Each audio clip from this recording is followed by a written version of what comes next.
Welcome to ATB TV. I'm Darren Dance with Peter Morganti here at Ballarat on Friday.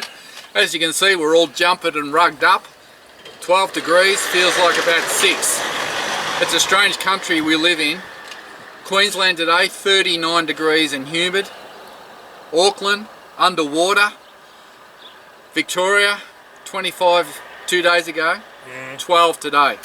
Heaters, air conditioner, one or the other. What is going on in this country? Weather, crazy weather. What do you think? Is it global warming, climate change, or just don't know. Crazy weather? Just crazy weather.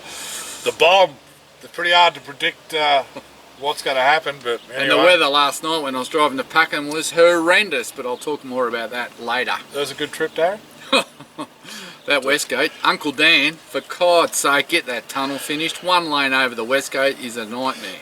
We might as well get straight onto that because that was our only Pakenham, runner. One runner for the week, Pete. Cracker Dance. She debuted. $25. Yep. Finished 7th. Travelled nice in the run. Was a mile, first up.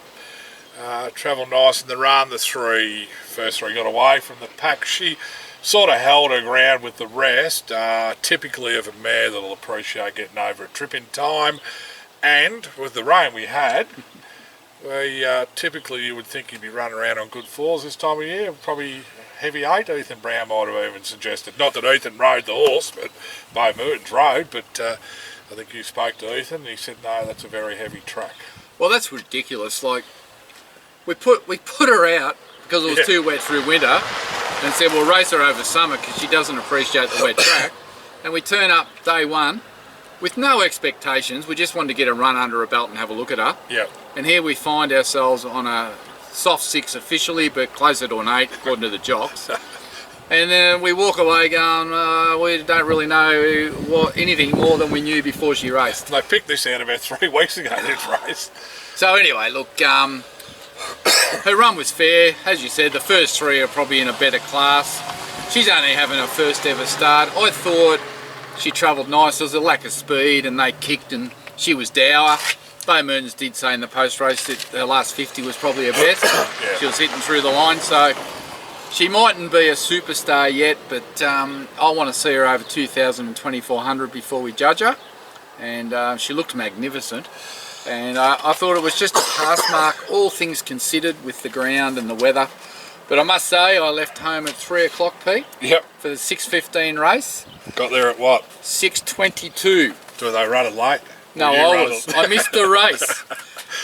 Liz said, do a U-turn, go home. I said, no, I might as well go and see the owners and at least get out of the rain for half an hour because, you know, I couldn't even stop for a coffee or nothing. I was under the home. There was one lane over the West Gate for a start on both directions. What a disgrace. Uncle Dan, get on with it. Uncle Dan, I'd call him something different. And anyway, it was good to catch up with Des and Wendy and Glenn Duncan, and hadn't seen them for a long time, and it was good to catch up. And I must say, you know, the pre-race from Michael Kent Jr. was spot on. Yeah. He said, we're not going there expecting to win, we will probably run midfield, and she'll need to improve as she gets out. And then when I texted him when I got there, and he came out and he was really good with his time. He spent half an hour with us, just talking about the horse and racing in general, and yeah, he was excellent, I must say. So I think the owners there were really happy that he came out and made the time, just to have a general talk. And I've known him from a long time, Pete.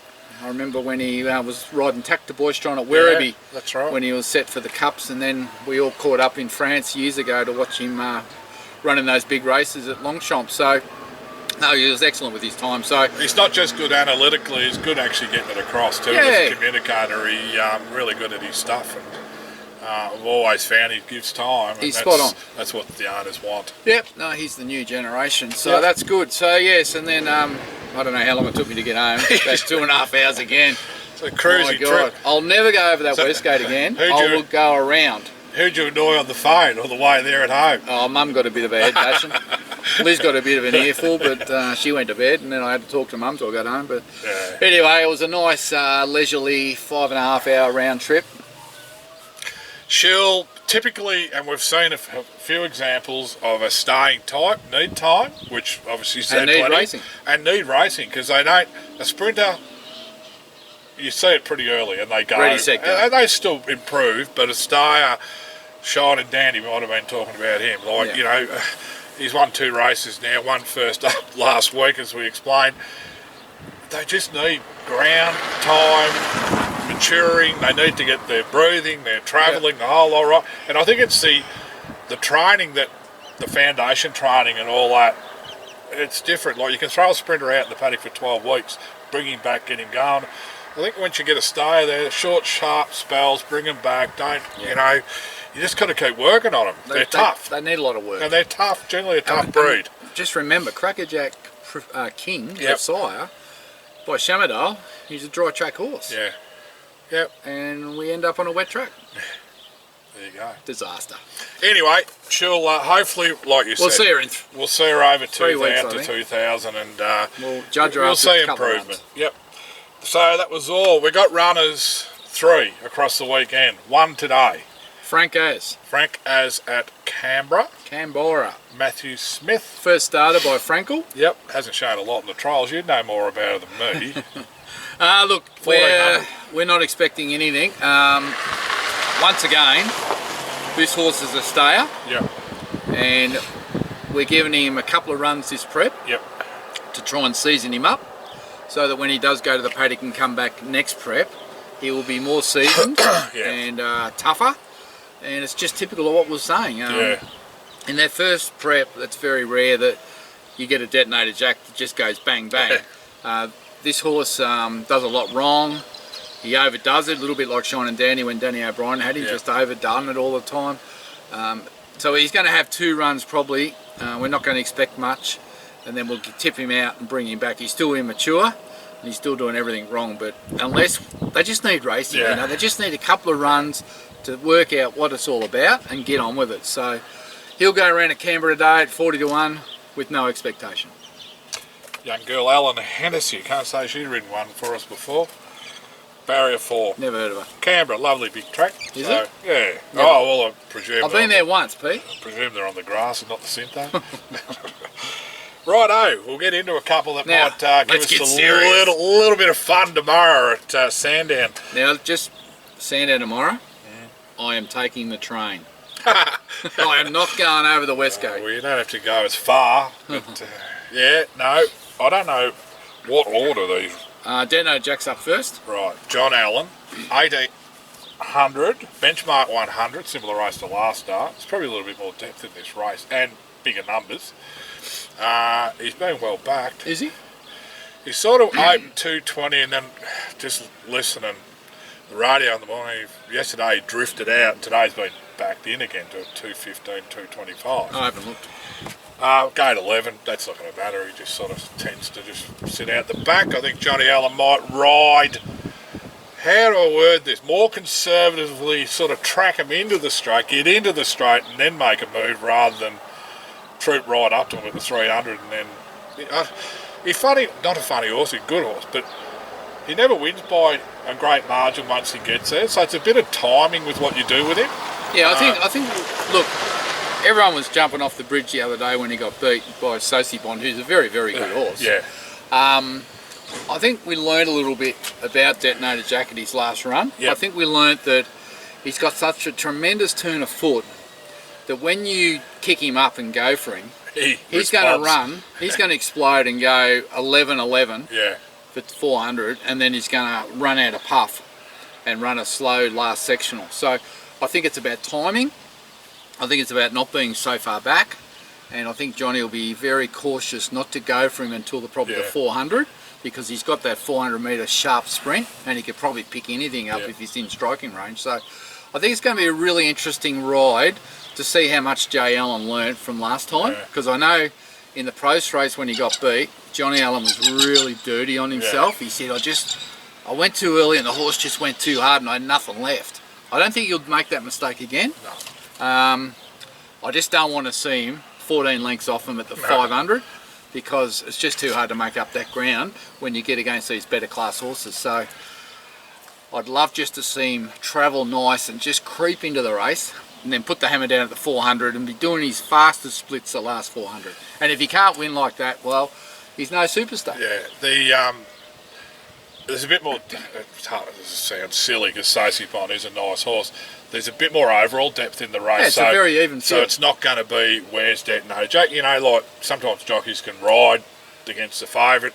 Not saying they did that time, but there's just a bit more depth. So hopefully Johnny can just be where he is comfortable, and then just get out when he has to. I think Karamar's other horse. Yeah. I think it's Right You Are or something. Yeah.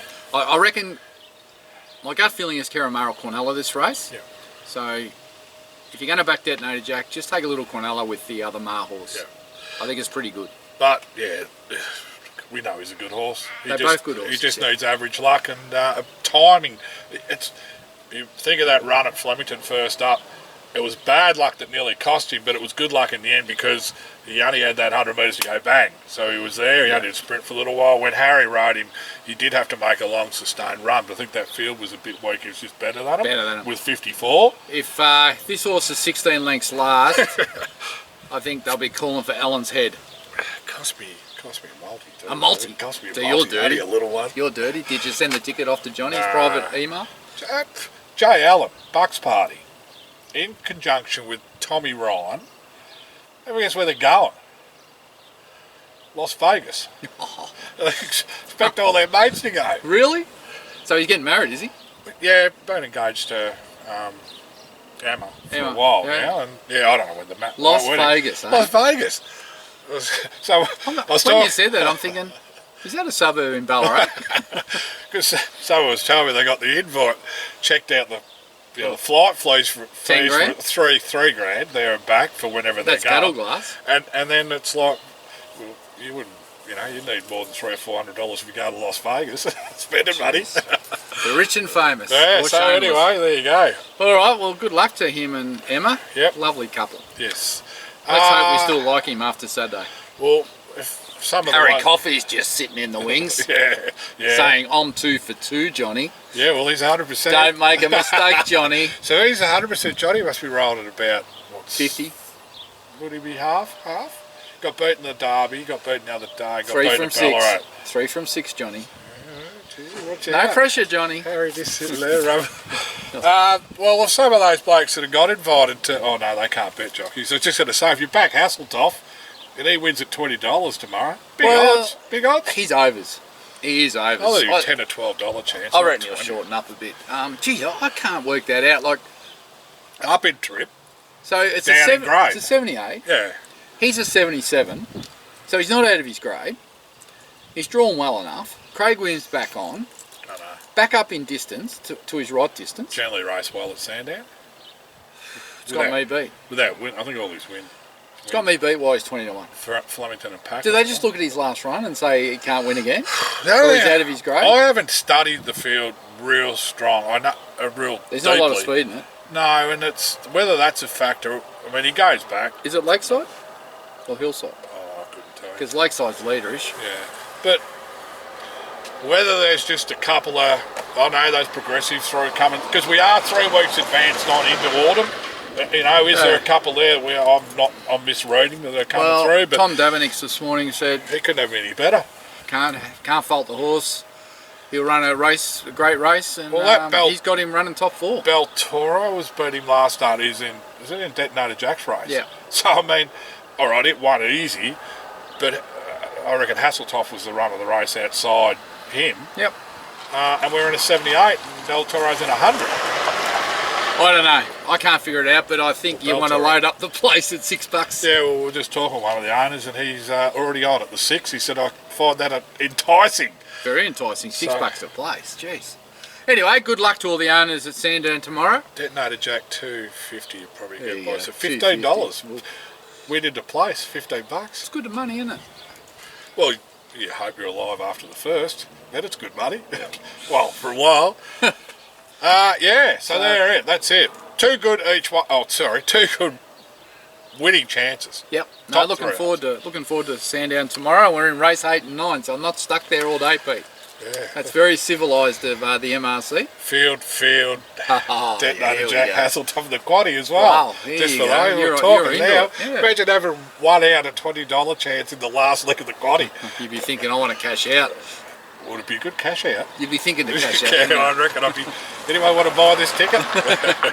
Well, And next week? Look, you corrected me on serious statement. Serious statement mentioned to the owners, but that may change now. She trialled really well at Geelong on Tuesday. Yeah. She was going to go to Pakenham next Thursday night, 1400 first up, but we're going to actually wait till the following Sunday. There's a 3-year-old 1400 fillies at Bendigo. Yep. It's only an hour away, and it's fillies grade only. And Craig Williams got suspended when he went up to Sydney the other day for one ride, and he's going to miss next week. So no, I think it all lines up for serious statement. The following nice little Tuesday. trial. That was a great trial, yeah. Did you watch the trial aside from her? I found another one in there too. Did you? The one in orange. Yes. Lindsay Smith. Got home good, didn't it? Well, and just under a throttle hole. I mean, Craig rode I hope her it's out. not going to Bendigo. I reckon it's won a race. Yeah, I reckon so, yeah. Her and a mate. Speaking of Lindsay Smith, he dominated Warrnambool the other day, didn't he? 5. 5 out of 8. He tipped 2 on the radio. He said, I'll take the Oaks filly. Was first up. Into the last. And you could have got $6 the multi originally. Did you see his $1.40 into 2. And he mentioned all the other 3 too. And one was $8, one was $6. Could have nearly tipped the card. Adam Chambers, Wayne Johnson had a winner down there. Yeah, that went good. Everyone was flying down at Warrnambool. Matthew Williams with Pankhurst. Now that Pankhurst form comes out of Race of Colours form. It led all the way. Yeah. I loved Luke Williams. Because apparently the horse is a bit of a... It's got a few issues. Issues. And how you get on well with the horses? Yeah, well, I've got a few issues like the horse. We'll work through them together. Oh, that was a classic comment. He's gold. He is gold. Good for good racing. luck to him, because he's just... he has a Breaks lot in, of... doesn't he? Yeah, and he trains a couple himself. He's had weight issues. He's had all the issues. He's been locked up. He even admits it. He said, I found God when I was inside the last time. But he's the colour that you sometimes need. Yeah. Racing gets a bit vanilla sometimes, and we need those. He lost a thumb or a finger. They call him Luke Stumpy Williams. No, good fella. Always says good day. Well, I was listening to that. I don't know if you've been following RSN, Pete. Yes. They have that country hour.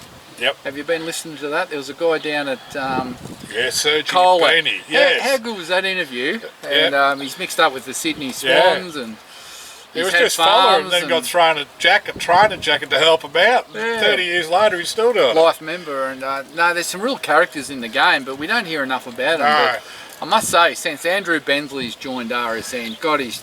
Well, I love it now. And you got Cosgrove on there, and Nick McGowan last night, very insightful. Sean Cosgrove, the one-liners, all one-liners.